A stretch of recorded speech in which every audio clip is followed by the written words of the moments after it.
जब financial centre London बन गया, तब London became the centre hmm, of capitalism. ये इस that was nation state capitalism. अब ओके। इसमें जब और मुल्क इसका नकल करने लगे, इनमें लड़ाई हो गई। पहले तो ब्रिटिश को इसको रोकना पड़ा, तो हुँ, टैरिफ, कस्टम्स हुँ, बैरियर वो सब उन्होंने बनाए। हुँ, तब ये इनको लोग आने लगे काम हुँ, करने के लिए, गरीब लोग जहाँ की इंडस्ट्री हो रही थी। तो हुँ, जब और मुल्कों से आने लगे तो उन्होंने वो कस्टम्स बैरियर मैंने पासपोर्ट बैरियर बना दिया। हुँ, 1880 हुँ। के बाद ये पासपोर्ट्स बने, ये लोग रोकने लगे।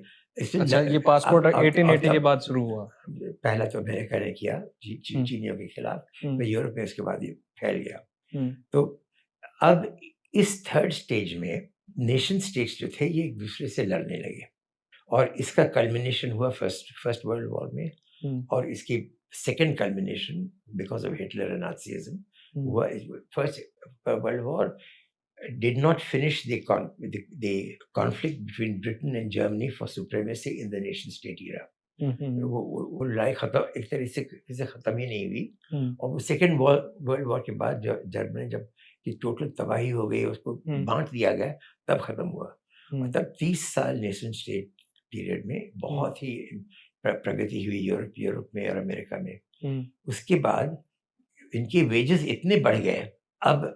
और तब मीन टाइम में हुँ, एजुकेशन से साउथ ईस्ट एशिया में खास करके हुँ, एक ये वर्किंग क्लास निकल गई थी जो कि बहुत इंटेलिजेंट थी, हुँ। और इनके वेजेस 12-16 गुना थे।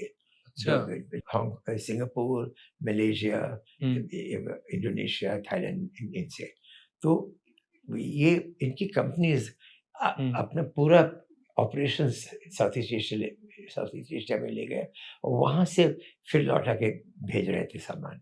ये this was the beginning of globalisation, because अब ओके। कैपिटलिज़्म, अब इनका काम था कि हम जो नेशन स्टेट के बैरियर्स हैं, हुँ, इनको ख़त्म करना है। कस्टम्स बैरियर्स, टैरिफ बैरियर्स ख़त्म करना है, हुँ, हुँ, और नेशनल बैरियर्स ख़त्म करना है। हुँ। अब क्या हो रहा है कि उस फ़ेज़ में आ गए हैं